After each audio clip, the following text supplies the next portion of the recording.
पत्नीच्या एका चुकीमुळे नवऱ्याची 100% बर्बादी होते.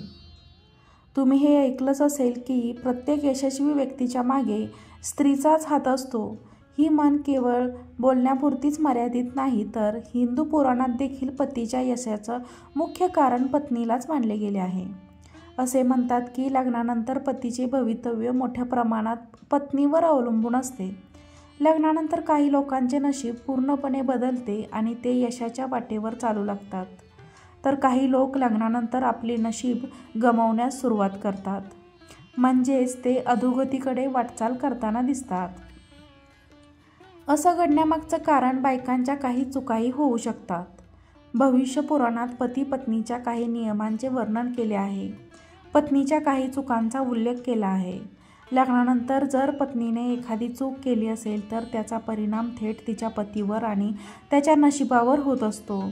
बऱ्याच बाबतीत पती पत्नीची प्रगतीसुद्धा थांबते आणि पतीला काही कष्ट सोसावे लागतात आणि म्हणूनच लग्नानंतर पत्नीने काही नियमांची काळजी घ्यायलाच हवी. पत्नीने हमखास पाळले पाहिजे अशा काही नियमांबद्दल आज आपण जाणून घेऊयात. पतीला बर्बाद करू शकणाऱ्या अशा बायकांच्या 5 चुका आहेत. त्यातली पहिली चूक, सकाळी उशिरा उठणे. जर एखादी बायको सकाळी सूर्योदयानंतरही अंथरुणावर झोपलेली असेल तर तिथे बरीच नकारात्मकता ऊर्जा तयार होत असते. असे म्हणतात की उशिरा उठणाऱ्या महिलेच्या पतीला नेहमीच दुर्दैवपणाचा सामना करावा लागतो. ही ऊर्जा थेट त्या पतीच्या नशिबावर परिणाम करते आणि संपूर्ण दिवस वाया जात असतो. म्हणूनच सूर्योदयापूर्वीच पत्नीने नेहमी लवकर उठायला हवे. 2. दुसरी चूक म्हणजे बायकोची रोज अंघोळ न करणे. कोणतीही पत्नी किंवा स्त्रीची दररोज अंघोळ करत नाही किंवा उशिरा अंघोळ करणे, म्हणजेच 11ला सकाळी किंवा सकाळी 12ला, सकाळी 1 वाजेपर्यंत अंघोळ करणे.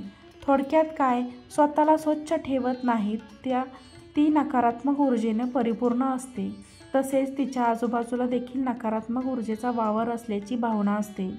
अशा परिस्थितीत नवरा आळशी बनतो आणि त्याचं मन कामावर किंवा कशावरही लागत नाही. तिसरी चूक म्हणजे अन्नामध्ये भेदभाव करणे. कोणती स्त्री जी आपल्या पतीला आनंदाने किंवा पवित्र मनाने जेवण बनवून देत नाही किंवा त्याच्या आवडीनिवडी जपत नाही किंवा आवडीनिवडीचं काहीच बनवत नसेल, तेव्हाच खरं तर तिच्या नवऱ्याचं पतन तेव्हापासून सुरू झालेलं असतं. अशा चुकांमुळे दुर्दैव नेहमीच पत्नीला किंवा पतीच्या मागे लागून राहतं आणि नशीबही आपल्या आवडीचं काही वाट्याला येऊ देणार नाही. दुर्दैवीपणा टाळण्याचा एक मार्ग देखील आहे, परंतु याचा अर्थ असा नाही की आपण आपलं कर्म करायचं नाही, केवळ उपायांच्या साहाय्याने चालत राहायचं. आपण स्वतःला प्रगतीच्या मार्गावर सतत ठेवा. सतत चांगले कर्म करत राहा. जर आपण दररोज सकाळी निर्मळ मनाने उठलात आणि खऱ्या मनापासून कोणत्याही फळाची अपेक्षा न करता गायत्री मंत्राचे ध्यान केले तर आपल्याला सद्भावना प्राप्त होते. आपल्याला पालकांचा आणि त्याकडून कुटुंबियांचा सन्मान आणि आदर करा. त्यांचा सन्मान करा आणि त्यांना नेहमीच आनंदी ठेवा. असे केल्याने तुम्हाला आयुष्यात पुण्य लाभते आणि आयुष्यात वाईट काळ कधीही येत नाही.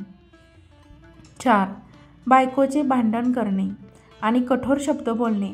जी स्त्री प्रत्येक गोष्टीत आपल्या पतीशी भांडते, सतत कटकटी करत असते किंवा झगडा करत असते, त्या घरातील नवऱ्याचे मन डायव्हर्ट होते.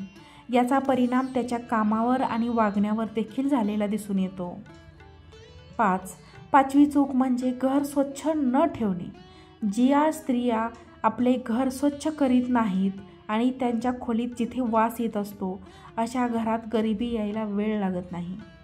वास्तविक असे घडल्याने पतीच्या कमाईवरही त्याचा परिणाम होत असतो. असेच मानले जाते की जी स्त्री घर अस्वच्छ ठेवते तिच्या पतीचा खर्च कमाईपेक्षा जास्त असतो. म्हणूनच पत्नीने नेहमी घर आणि घराचा कोपरा ना कोपरा नेहमी स्वच्छ ठेवलाच पाहिजे. आता आपण बघू. आता जो उपाय आम्ही तुम्हाला सांगणार आहोत ते तुम्ही सूर्योदयानंतर आणि सूर्यास्त होण्यापूर्वीच करायचा आहे. 1. आपल्याला 1 पोळी घ्यावी लागेल आणि आपल्यावरून ती 31 वेळा घड्याळाच्या दिशेने फिरवायची आहे, म्हणजे उतरवायची आहे. हे केल्यावर ती पोळी कुत्र्याला खाऊ घालायची आहे किंवा नदीत प्रवाहित करायची आहे. यामुळे दुर्दैव देखील आपल्या आसपास फिरकणार नाही. 2. दर मंगळवार आणि शनिवार बजरंग बलीची पूजा करायची आहे आणि ती न चुकता चुना न लावलेली नागवेलीची पाने अर्पण करायची आहेत. दिवा लावून पूजनानंतर हनुमान चालिसेचे पठण करायचे आहे. 3. वैवाहिक जीवन सुखी करण्यासाठी पती पत्नी दोघांनीही गौरी शंकर रुद्राक्ष धारण करायला हवा. 4. शेवटचा उपाय म्हणजे दररोज सकाळी उठून गणपतीची पूजा करून गणपती अर्थशीर्ष पठण करावे. यासह आपल्या जीवनातील सर्व समस्या टळतील. हे काही उपाय होते ज्याद्वारे आपण दुर्दैव आणि नशीब बदलू शकतो. व्हिडिओ आवडला असेल तर व्हिडिओला लाईक करा, चॅनलला सबस्क्राईब करा. आजचा व्हिडिओ पाहिल्याबद्दल खूप खूप धन्यवाद.